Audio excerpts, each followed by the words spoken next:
क्योंकि आप दोनों सर एक तो मैं ये बता देना चाहती हूँ, मैं भी ये लिबर्टी लेना चाहती हूँ कि करगिल की लड़ाई में ग्राउंड पर मौजूद बड़े अफसर इस वक्त मेरे साथ इस कार्यक्रम में मौजूद हैं और वो भी करगिल विजय दिवस के मौके पर। मुझे नहीं लगता कि इससे बेहतर कोई लम्हा हो सकता है। आप दोनों का, तमाम सैनिकों का हम जितना शुक्रिया करें वो कम है।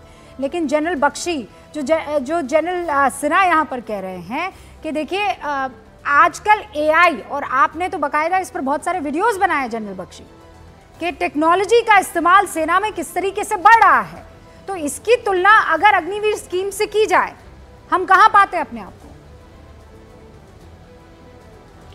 देखिए, मैं सिर्फ एक चीज कहना चाहता हूं बड़े अदब के साथ, with great respect to all colleagues, to all seniors and our leadership, मैं कहना चाहता हूं कि हमारे सामने एक ट्रेलर चल रहा है, रशिया यूक्रेन वॉर। क्या रशिया के पास टेक्नोलॉजी की कोई कमी है?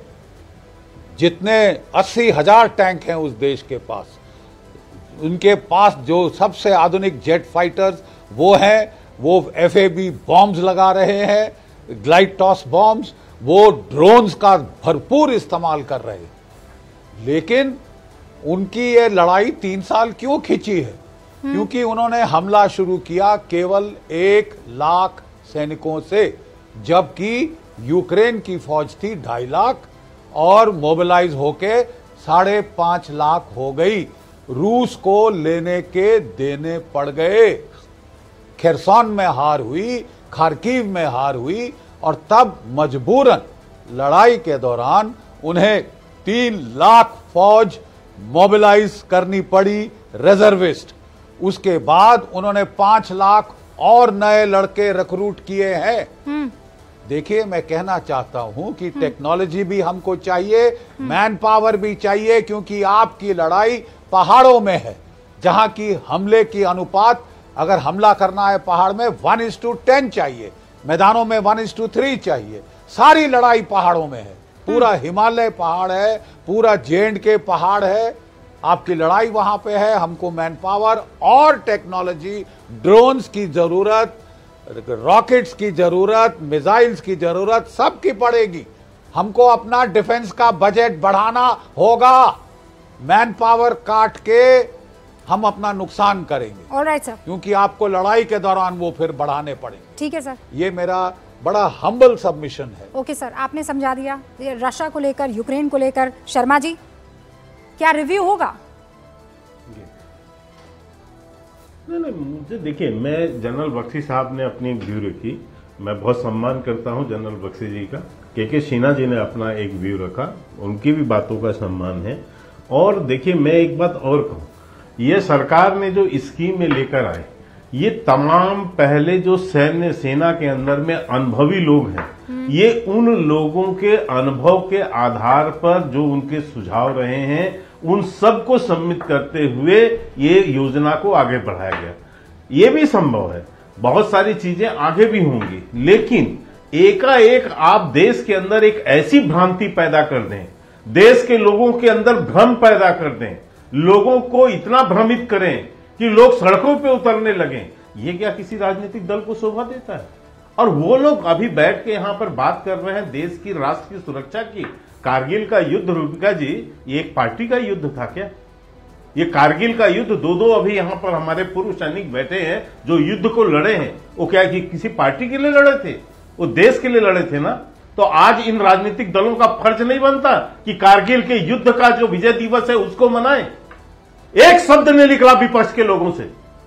25 साल तक विरोध करते रहे ये कारगिल युद्ध का। शर्म नहीं आती इन लोगों को? ये बैठ के इतना झूठ बोलोगे?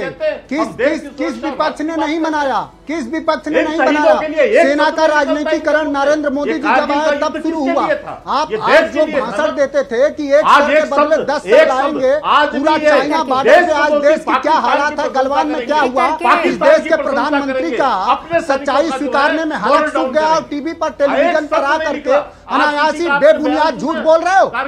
कोई है तुम्हारे घर का सेना में? मैं जानना चाह रहा हूँ। सबसे ज्यादा फौजी हम कमेरा लोगों के घर के हैं इस सेना में। आप क्या बताओ? जाओगे? जगह जगह देश तुम्हारे घर का कोई है? मैं तो बता रहा हूँ, मैं चैनल पे हम रिकॉर्ड बता रहा हूँ कि मेरे सगे दो भाई फौज में है, तुम्हारे परिवार का कोई फौज, ये सबसे बड़े फौज में जो लोग सरहदों पे शहीद हुए हैं उन शहीदों की लाशों हम लोगों ने अपने हाथों से उठाया। आप क्या बात करोगे झूठ बोलने वाले लोग जो हमेशा सांप्रदायिक शक्तियों के साथ खड़े रहे, जो माफी मांगे अंग्रेजों से, वो देश के सरहद की सुरक्षा कर पाएंगे? कमजोर करो और अपनी रोटी जो है वोट बैंक की अराजकता के तो माई रोआ, अराजकता के माई रोआ। और फौज ये है, ये लोग फौज का मनोबल जानते हो? करके मैंने दोनों को मौका दिया। एक सेकंड अब इस बात के शर्मा जी, आपने ये क्यों कहा कि इन लोगों ने करगिल दिवस का और करगिल का विरोध किया, उस युद्ध का विरोध किया? कौन लोग थे बताइए, और उसके बाद मनोज काका जवाब दीजिएगा। यहाँ दूध का दूध, पानी का पानी होना जरूरी है, ठीक है? आप मुझे बताइए, जब कारगिल का युद्ध हुआ उसके बाद विपक्ष ने कितने प्रश्न उठाए कारगिल युद्ध पर? आज भी मैं पूछ रहा हूं, आज भी कारगिल दिवस है, समाजवादी पार्टी का कोई कार्यक्रम है क्या कारगिल के पर? बताएं, यहां पर मनोज काका बैठे हैं, हर जिले में है, हर जनपद पे है। मैंने तो अभी तक नहीं देखा। आज समाजवादी पार्टी का हर जिले में, हर अरे दिखाई कहां से देगा जब करोगे तब? आप झूठ बोलने वाले, सेना के जनरल को गुंडा कहोगे, मैं पूछ रहा हूँ, सेना के गुंडा को एजेंट बताओगे, ये आपकी सोच है? घर में कोई फौजी है कि नहीं? तुम्हारे घर में कोई फौजी है कि नहीं? अरे भैया ये याद मत दे, अपने सरहदों के लिए चल अपनी जान देने वालों की लाशें पहले देश की बात करो, उठाया है, देश की बात करो, उठाया है, हाथ से देश उठाया के है। सेना के मोरल को डाउन करने के लिए कभी जिस नहीं समझ स्तर तक सकते, गिर क्योंकि सकता है ये सांप्रदायिक लोग हो, विपक्षी उतने ही स्तर अंग्रेजों तक से गिरे। भीख मांग के जीवन जीने वाले लोग हो, जिन्होंने सेना के शौर्य का सबूत मांगा है। जब हमने एयर स्ट्राइक किया तो यही विपक्षी दल थे, ये सबूत मांग रहे थे, नहीं गा सकते। यही लोग कहते थे कि सबूत लाइए, आपने कहा जो लोग चाइना के, जो ये वो लोग हैं। नहीं जवाब दीजिएगा मनोज काका, रुकिए। जब आप ये आरोप लगा रहे थे के शर्मा जी, तो मैंने समाजवादी पार्टी का जो एक्स हैंडल है वो खोला, उसमें उन्होंने ये तो दिया है, करगिल विजय दिवस की हार्दिक शुभकामनाएं देश के तमाम वासियों को। करगिल युद्ध में मातृभूमि की रक्षा के लिए अपने प्राणों की आहुति देने वाले अमर शहीदों को शत शत नमन। ये अभी उन्होंने ट्वीट किया है, ये मैंने देखा 8 घंटे पहले का ट्वीट है। आप कह रहे हैं कि ये लोग करगिल दिवस नहीं मना रहे हैं? कार्यक्रम भी तो बनाए, नहीं कार्यक्रम तो बनाए, कार्यक्रम है क्या? बताइए मनोज काका, आप जवाब दीजिए, कोई कार्यक्रम है? अरे हर जिले में कार्यक्रम है रूबिका, हर जिले में कार्यक्रम है, और आज से नहीं हमेशा से होता आ रहा है हर जिले में। और समाज, मैं तो कह रहा हूं कि मेरे सगे 2 भाई फौज में हैं, सरकार जांच करा ले, सरकार जांच कराए कि मनोज काका के सगे 2 भाई फौज में हैं कि नहीं। हम लोगों ने अपने हाथों से जिस देश की सरहदों की सुरक्षा किए हुए शहीदों की लाशों को उठाया है, और उन लाशों के साथ इस देश में कौन राजनीतिक दल है? जब हमारे देश के नौजवानों को चार्टर की जरूरत थी, चार्टर नहीं दिया, और इतनी बड़ी घटना घट गई, और वहां के वर्तमान गवर्नर ने आवाज उठाया कि अगर जवानों को चार्टर दे दिया गया होता तो हमारे यहाँ मनोज काका मेरी बात सुनिए, 14 फरवरी को घटना नहीं घटी। सुनिए सर, आप पर किसी ने पर्सनल अटैक नहीं किया है, आपको पर्सनली हम सब जानते हैं। आपके 2 सगे भाई फौज में हैं, इतना मादा हर कोई नहीं रखता है कि अपने परिवार के 2-2 बच्चों को जो है कहे जाओ फौज में। कम लोग दिखते हैं यहाँ पर, इसके लिए आप बधाई के पात्र हैं। कम से कम आपने इस मर्म को समझा। ना मैं कम से कम नहीं, ये मैं बढ़ चढ़ कर बोलूंगी, लेकिन क्या आप इस बात से अग्री करते हैं, क्योंकि आप एक सैनिक के परिवार से आते हैं, बताइए आप इस बात से अग्री करेंगे कि एक स्कीम को लेकर आप लोग ऐसा भ्रम का जाल फैला दे कि सेना का मनोबल गिर गया है, सेना जो है वो उस पथ पर निकल चली है जहां से सिर्फ इसलिए क्योंकि मोदी वो स्कीम लेकर आए हैं जो अब से पहले तक कोई सरकार नहीं लेकर आई थी।